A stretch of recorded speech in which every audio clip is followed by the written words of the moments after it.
When we left you last, we were camping on a high mountain lake. This week, we explore ice caves, natural bridges.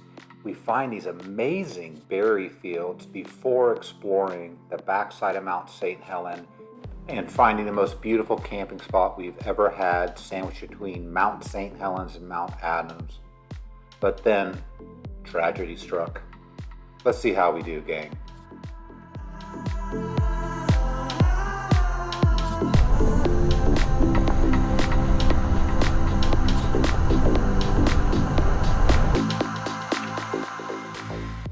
The 650-foot-long Guler Ice Caves is a small piece of an extensive network of caves in the Indian Haven volcanic fields between Mount Adams and Mount St. Helens. The most recent eruption in the area, 9,000 years ago, produced a large lava field just west of these lava tubes.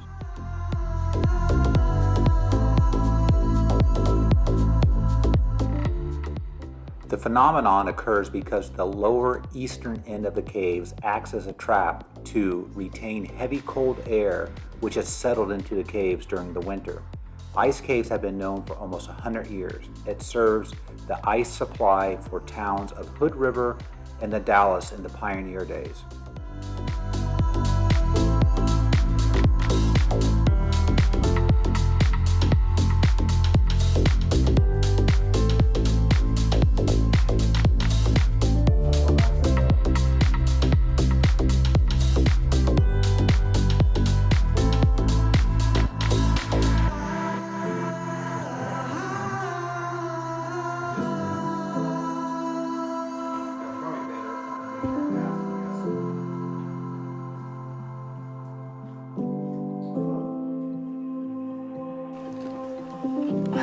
It's so wild.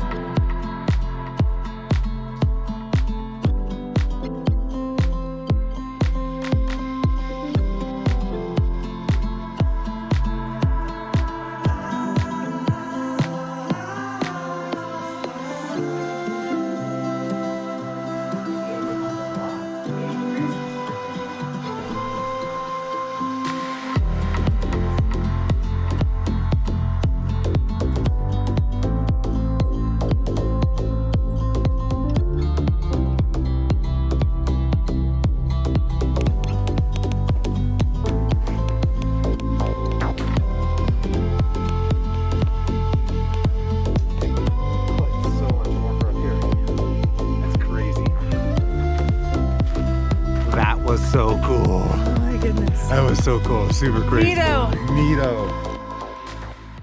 As we were leaving the ice caves, we saw a sign for natural bridges. Not sure what it was, we decided to check it out. There was no signage there, but when we got back, our hunch was right. These were former lava tubes that collapsed thousands of years ago, and what was left what looked like a natural bridge formation over the valley.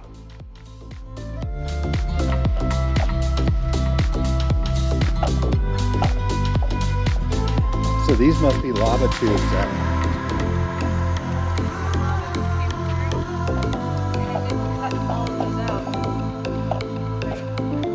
Or, I don't know.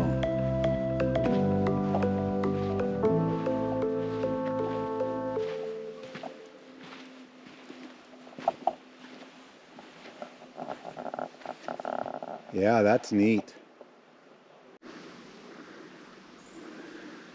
Look at this tree, these roots. Things were going really well till Dawn yelled snake, and let's just say, I jumped higher than I have in about 20 years. Quick stop off. We're going up to some berry fields. Sawtooth Berry Fields. Sawtooth Berry Fields. But I came by and I saw this little pullout, and it looks like there might be some lava tunnels back here where that tree is. We'll see. Oh, you can just feel the cold air rushing out of there. Yeah, Holy you could smokes. actually literally feel cold air coming from these. I Yeah, so this is what I kind of spotted. There's a hole right over here by Dawn. You can feel cold air coming out, can't you? totally, yeah. This stuff is really neat. For those of you that live in this area and you see this stuff all the time, and you're like, it's no big deal, there's 1,000 of those. This is a first for Dawn and I. This is pretty neat. These are the reasons we got the van, to get out and start seeing this kind of stuff and finding stuff that's not normal for us. Super cool. That sounds pretty cool. Yeah. Yeah, look, like you can literally feel the cold air coming out. The Sawtooth Berry Fields in the northern part of Indian Haven Wilderness is world-renowned for its wealth of huckleberries. The area was burned in the late 1890s and again in the 1902 fires. From 1902 to the mid-1920s, the area served as a famous summer gathering place for the Northwest tribes. Much festivities, trading, and rituals surrounded the annual Huckleberry Feast. The tribe would pick and dry huckleberries, race horses, play games, and make baskets, dry meat, tan hides, and fish in many lakes. The local tribes, including the Yakima, Kicachin, Wisham, Waco, Cascade, and Umatama tribes from as far away as Montana and Wyoming, also participated. A council in 1932 between the Yakima Nation and the forests resulted in a handshake agreement thereby designating part of the Sawtooth Berry Fields east of Road 24 as an area of an exclusive use for the local Indian people. The annual huckleberry harvest is still an important part of Native American traditions. Please observe the signs reserving part of the berry fields for the local tribes. Completion in 1990, the current Gifford-Pinchot National Forest Land and Resource Management Plan committed the handshake agreement to print, making it an official component of cultural resource program for the Gifford-Pinchot National Forest. And what was really cool is while we were up there, it was harvesting for the First Nations. And so we got to witness them up there in traditional baskets and like the basket style hats that they would wear. It was really a special moment for us.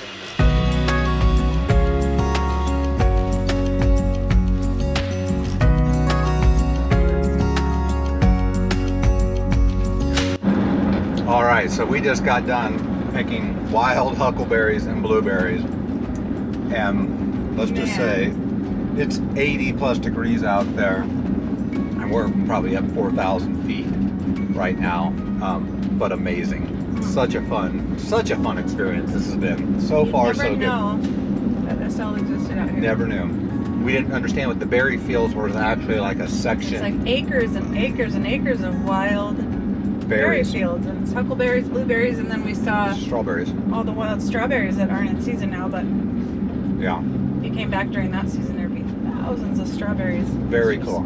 Awesome. Okay, we just stopped off at Lingfield Falls. We're gonna see what this is all about. Garlic tea.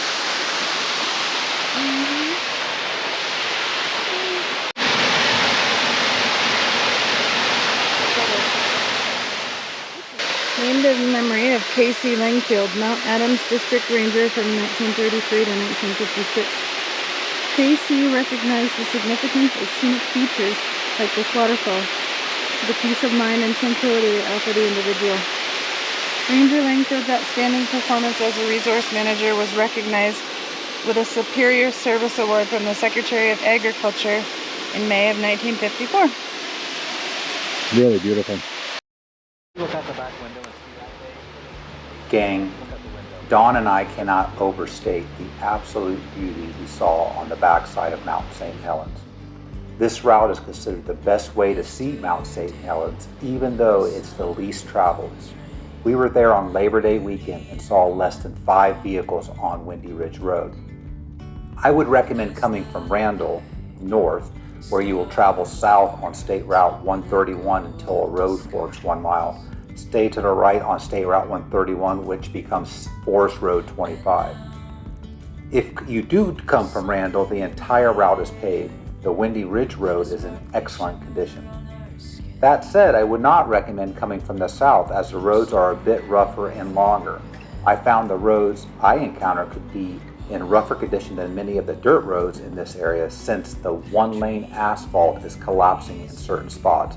making it hard to see the giant potholes, unless of course you're already exploring that area. If that's the case, just be careful on the asphalt. Agents of the other, beyond gravel, beyond all.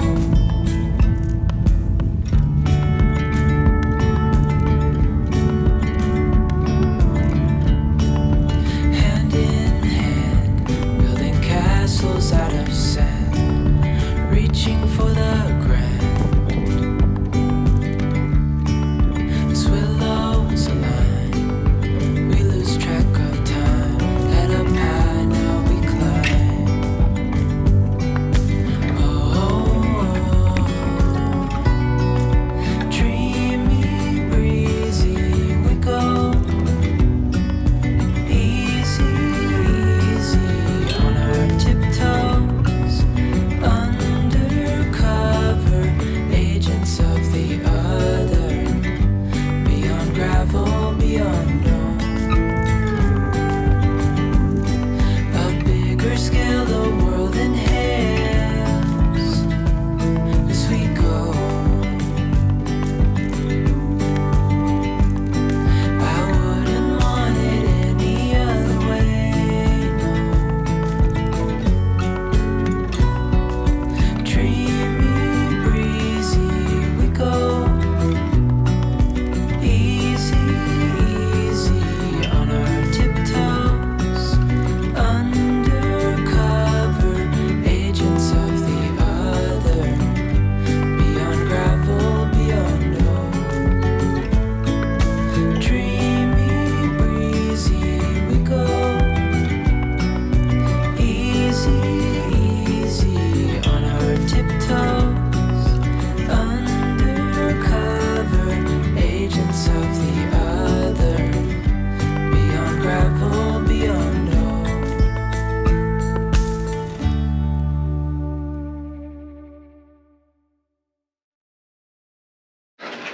My goodness, guys. So Don and I on this epic spot, you know, with Mount St. Helens, Mount Adams, and just us here. Just got done taking a geyser shower system, or geyser shower. Both of us feel better, much better. Dinner tonight, somewhat simple. We're gonna do some pasta on the induction. Anything else? We're gonna put a little meat in it, aren't we? Well, I was gonna, but the meat's actually, the freezer actually froze. Oh, okay. Might just be pasta. I turned it back up.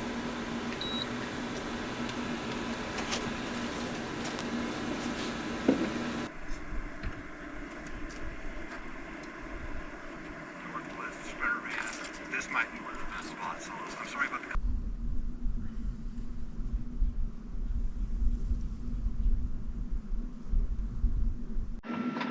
Wow, hat's on crooked.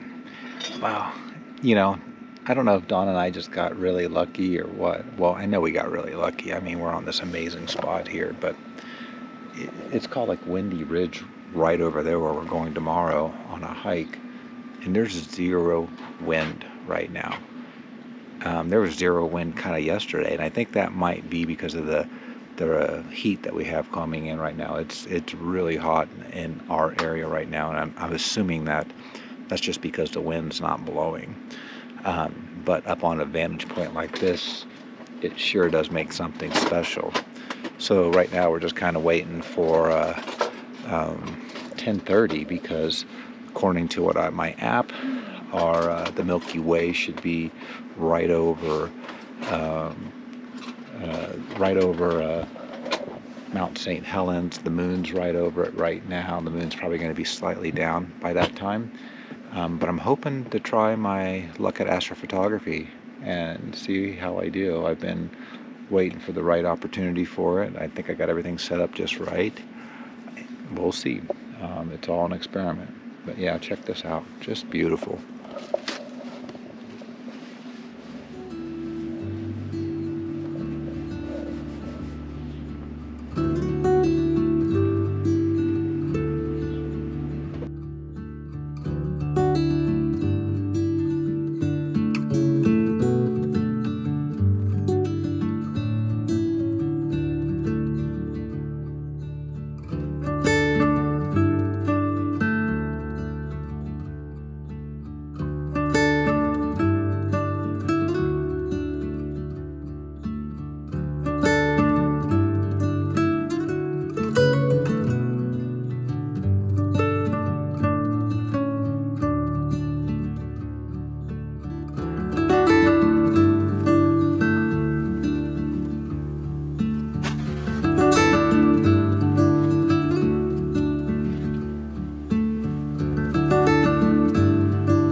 We're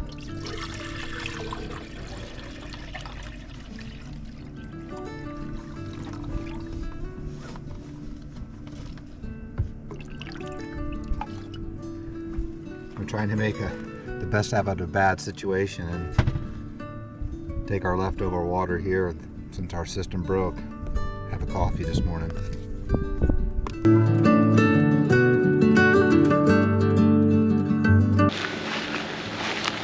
Well, gang, they say van life, expect the unexpected.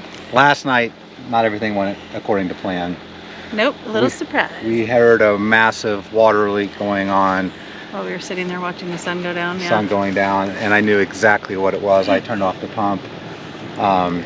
With Rebel owners, they know that the plumbing is crap in these vans. At some point, you usually have to replace them. It's usually like one of the first fixes, right? You would hope in 11,000 miles, 6 months or 7 months of ownership, you wouldn't have to start doing that at elevation when it's 100 degrees, but it is what it is. So we have no water. Yeah, we have no water. So we're gonna make this the end of this video. We're not quite sure what we're going to do next. So we're gonna go up to the Windy Ridge Interpretive Center right now. We were planning on staying an extra 2 nights, and so we're going to talk it over as we're going up there. Like, do we want to do that?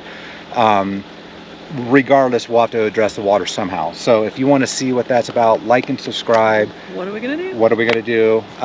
Next week for sure will be Windy Ridge, and it'll be, did we end up staying out here or not? It is what it is. We're going to make the best of it right now. Van life. It is van life, and next video for sure is going to feature the Windy Ridge hike, so you'll at least get that. We're excited. All right, like and subscribe. Our goal is 500, so we can get community posts. 500. We hope we see you on the trails, guys.